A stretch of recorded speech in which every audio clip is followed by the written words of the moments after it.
નમસ્કાર, હું દીપલ. આપ જોઈ રહ્યા છો ગાંધીનગરની સૌપ્રથમ web news channel live Gandhinagar. તો આવો નિહાળીએ આજનું જીવતું ધબકતું ગાંધીનગર લાઈવ ગાંધીનગરની. તારીખ 11 સપ્ટેમ્બરના દિવસે દર વર્ષની જેમ રાષ્ટ્રીય કૃમિનાશક દિવસનો વાર્ષિક બીજો રાઉન્ડ છે.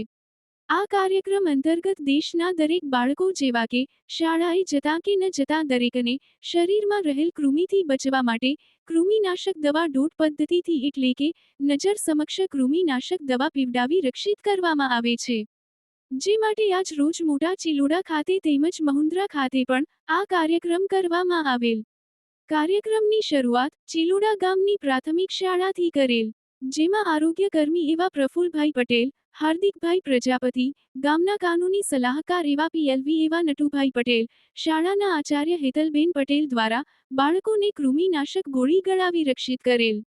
પ્રફુલભાઈ પટેલ દ્વારા કૃમિના જોખમો તેમજ તેને નિવારવા હાથ ધોવા તેમજ તેની પદ્ધતિ વિશે ચર્ચા કરી જાગૃતતા લાવવા માહિતી આપેલ.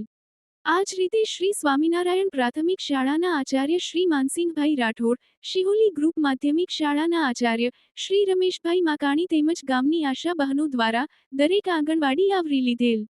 મહુન્દ્રા ખાતે આરોગ્યકર્મી એવા કિંજલબેન પંચાલ અને આચાર્ય શ્રી રાકેશભાઈ યાદવ દ્વારા કૃમિનાશક દવા પીવડાવી બાળકોને રક્ષિત કરેલ. શ્રી મહાવીરસ્વામી દિગંબર જૈન મંદિર, સેક્ટર 21, ગાંધીનગર ખાતે દસલક્ષણ મહાપર્વ પૂર્ણ થતા દિગંબર જૈન તપસ્વીઓ અને ભક્તો દ્વારા ભગવાનની શોભાયાત્રા કાઢવામાં આવી. ચાલુ વરસાદમાં પણ ભક્તો દ્વારા ભક્તિ કરવામાં આવી.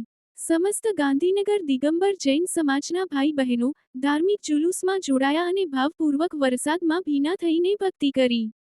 શોભાયાત્રા પછી ભગવાનનો અભિષેક કરવામાં આવ્યો અને ત્યારબાદ તપસ્વીઓના પારણા કરવાવામાં આવ્યા.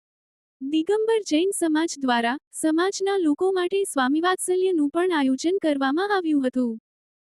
ભારતના કેન્દ્રીય શિક્ષણ પ્રધાન શ્રી ધર્મેન્દ્ર પ્રધાને અબુ ધાબીમાં બેપ્સ હિન્દુ મંદિરને અશક્ય ચમત્કાર અને સાચી ઉપલબ્ધતા તરીકે વર્ણવ્યું હતું. તેની સુંદરતા અને સર્જનાત્મકતાની પ્રશંસા કરી. તેમજ બેપ્સ સ્વામિનારાયણ સંસ્થાની નિસ્વાર્થ સેવા પ્રતિ સન્માનની લાગણી અનુભવી હતી. તો દર્શક મિત્રો, આપે અનુભવ્યો ગાંધીનગરનો ધબકાર. આપની આસપાસ બનતી આવી જ ઘટનાઓની જાણકારી અમારા સુધી પહોંચાડવા માટે સ્ક્રીન પર દર્શાવેલ નંબર પર વોટ્સએપ દ્વારા અથવા ઈમેલ આઈડી પર મેલ કરીને આપ અમારો સંપર્ક કરી શકો છો. ધન્યવાદ.